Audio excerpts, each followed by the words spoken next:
Hi, good morning. Thank you for having me. All right, and first things first, these days, as we know, we can easily find information about literally Right. anything and everything on various digital platforms.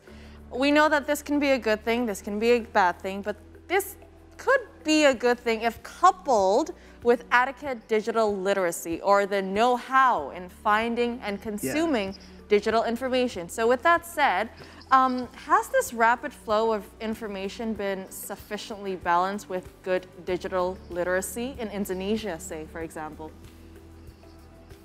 Yeah, I think sadly we currently does not have any systemic uh, like learning system how to be on the internet. For example, people just doing it and learn it by themselves on how they are going to consume information on the net. So basically, kind of like a growing pains, sort of. Learn by So doing. we kind of like learning by doing, learning by making mistakes. But we do realize that soon enough we need to have like uh, more systemic, more strategized learning experience on how to consume information on the internet, and also how to produce information on the internet as well. Yeah, I think overall in Indonesia, digital literacy is still quite low. However, in major cities like Jakarta, Surabaya, those major cities, cities. Bali, digital Right. literacy is quite high. However, digital literacy and digital etiquette are two separate things. And Yeah. I'll give you an example. Do you guys remember Path? There was Oh there my was an gosh, application yes, called Path. back in the day. Yeah. And people used to, I remember a lot of the people that, is it friends that you call it? Or you follow? I guess it's Past friends. friends, because you only had a limit of 150, Correct. right? Yeah. So I remember Yes. that, I guess because people thought they were very limited to only the certain amount of friends, that I would see a lot of my friends just ranting all the time. Right. And I remember between me and my close circle of friends and family had decided, you know what, when it comes to social media, don't like complain or rant. Right. Keep that to yourself or Yeah. think it over for a few days. Yeah. And then if you choose to do so again at a later time, it's still bothering you, Yeah. then go ahead. Because And you're doing it with a clear conscience. Correct. Yeah. And I found that that rule of thumb has worked for me Right. personally, on a personal level, because a lot of things I probably would have said that may have regretted. Now, Right. back to you, Mas Enda. So what limitations do you think, like I just gave you one example, but what limitations do you think need to be applied in our daily lives when it comes to using social media? Well, different people use different strategy on how they are using social media, right? So sometimes people using their real name, and sometimes people are using different identities as well. Burner account. So that's one strategy, right? So there are people who are using it to find jobs, to find friends, to form bonds and connection. But there are also people who just like you mentioned, just like to have ranting and complaining and using it as a trash can or a garbage can, right? So I think again it depends on how people are wanting to use the social media platform. But again, it is important to have kind of like a strategy on how you want to use it, right? I think that's what is lacking, especially for younger users, yeah, people who are like under 20s. They are growing up with social media. For me, for example, social media is something that is awesome because we don't have it before, and then we have it, Right. and we can do a lot of things with it. But for people who are just like maybe born in 2000, now is about 20 or even under it, is something that is very regular. It's something that my dad are using it, right? So it's Right. not something that is special or anything that is awesome because they just using it because they having it, right? So I think also different generation have different use of social media That's and true. different behavior on social media as well. Yeah, and I think there's something needs to be said about the fact that like someone like, let's say Karina's age, you may have grown up on the era of the internet and social media have been around a big part of your life. But before that, because the generation before you, Like you? didn't have it, Yeah. I was 2 generations before you, but the Yeah. generation before you didn't have it, there weren't any real ground rules set or there's any Right. habits that had been formed before that. So it's still kind of like a free running ground for anyone to do or say it whatever wasn't they want. as big and complex as it is now, right? Right. You only go on the internet to search for something, and even that was limited. Or you would email someone, and even back then, email was already such a huge thing. I used to plug in my telephone line to get internet. Oh my gosh! I remember. See, that was something I wasn't exposed to. But with that said, Mas Enda, a year-long study from Stanford University has described the inability of young students to tell fake news from real ones as dismaying or bleak and a threat to democracy. But I feel like just noting, highlighting on this, I see like my mom, who's obviously a couple of generations older, her friend group, like they have this group chat on like WhatsApp and whatnot, and they like to share information that are not entirely 100% true most of the time, right? But it's so easy for them to just believe what's written or what's getting passed around. So on that note, how important do you think is it to be skeptical and both critical on the internet, especially on social media, not even on social media, but also on like chatting platforms? Yeah, of course.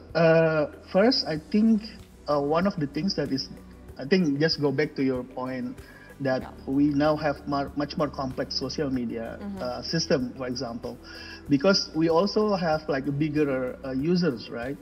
At like 20 years ago, there's only limited numbers of people who are probably from the same background. Now we have like hundreds of millions of users from many different backgrounds and many different level of education, for example. So I think that's also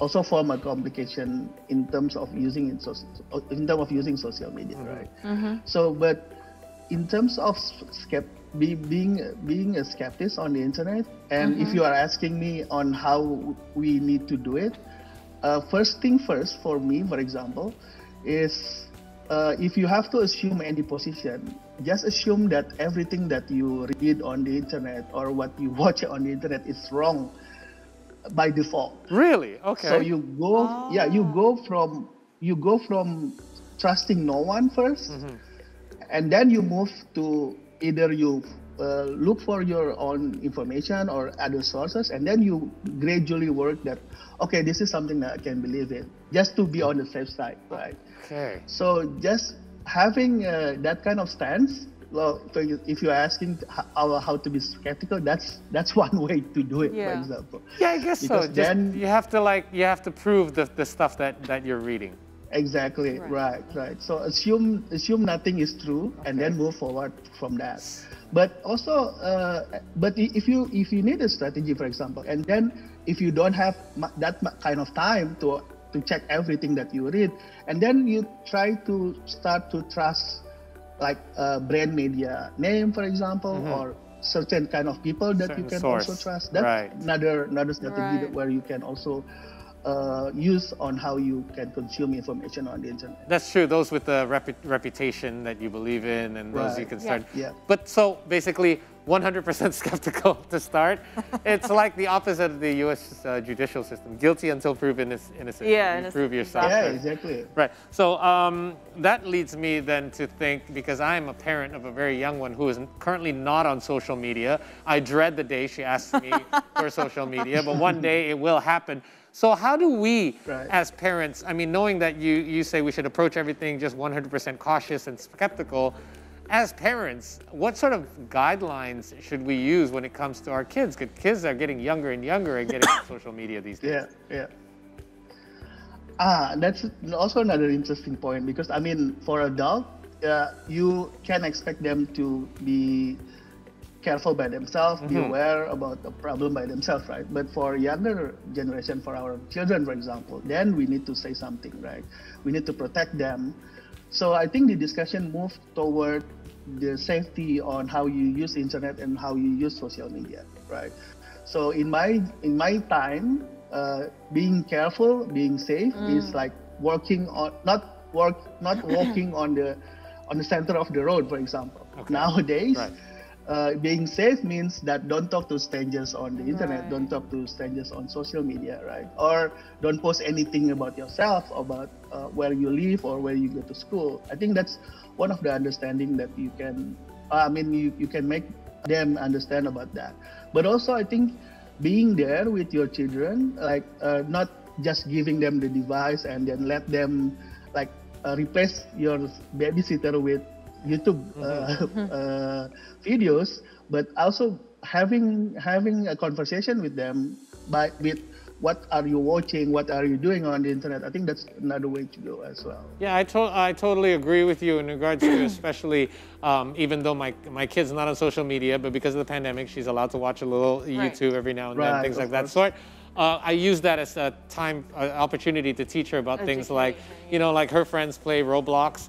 And then I'm always explaining, why I don't let you play Roblox, because strangers can just message you. And then I use that opportunity to explain to her about how people may not be who they seem if they say they're somebody and they could be somebody else and things of that sort. But then it also leads me to believe, wow, I'm teaching my kid that the world is such a horrible place. Like it's it's almost like a negative way to approach It's better life. to teach them the worst part of it. Of course. Than to tell them and show them the worst part of it. Of course. It's not all daisies and roses. Exactly.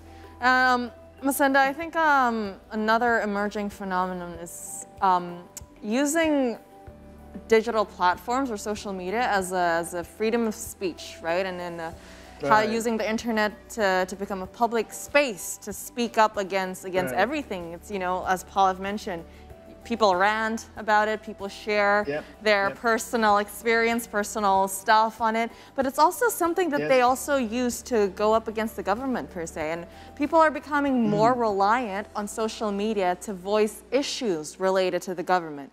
For example, things about criminal code draft bills or sexual harassment at educational institutions. Now, for you, being an expert in this field, what is your take in all of this and having such a widespread of platform to be able to express whatever anyone is thinking? Well, it's both, right? It's an opportunity, but it's also a challenge, right? But just to go back on how to be skeptical first, for example, I think another strategy that you can go on is that to understand social media is not media, right? It's not. There are no people checking on the information first, or there are no structure where there are editors or fact checkers who are going to fact check your information first. But anything that is on social media, it's not. I think only about 20 or 30% is news. The rest is information and the rest is content, right?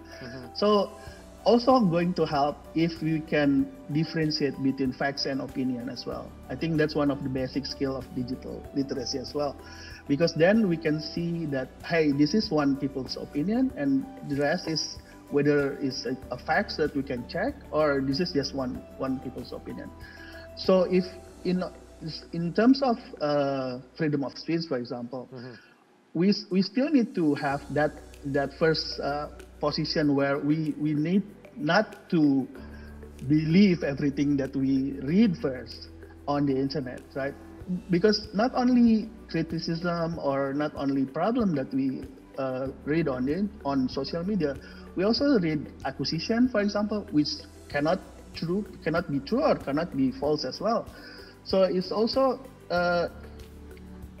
my strategy, for example, I'll wait for another day before I joining into a conversation, just to make sure that there are no contradictive information that also can lead out, right? So the good thing about social media is that the good thing and also the bad thing is no one is controlling it, right? So if I say A, for example, and then people can have a counter message, no, that's not true, and nobody can do anything about it. So